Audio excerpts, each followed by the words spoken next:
Una passerella sul mare per andare sulla bianca falesia della Scala dei Turchi è la proposta del sindaco di Realmonte Calogero Zicari per far fruire la famosa scogliera, chiusa da 2 mesi per un crollo nella spiaggia adiacente. Abbiamo pensato di realizzare questa passerella, abbiamo già un progetto quasi pronto, una passerella dicevo con blocchi di pietra a terra e legno sopra. Ma il progetto fa infuriare gli ambientalisti.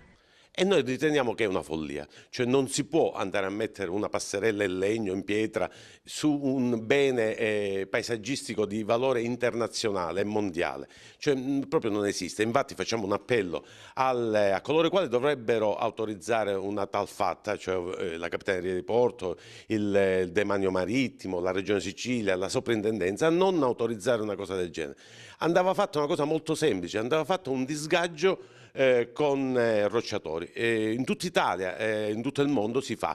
Quando c'è un pericolo, quando c'è una pietra che sta per cadere, sulle Dolomiti si fa tutti i giorni, i rocciatori salgono con le funi e fanno cadere in maniera controllata ciò che è pericolante.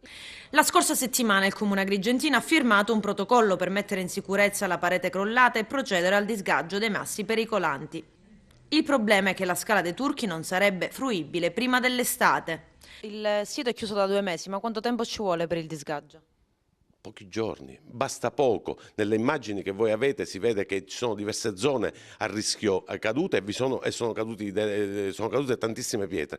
Con una squadra in loco, in una settimana andrebbe fatto tutto e si può aprire la Scala dei Turchi.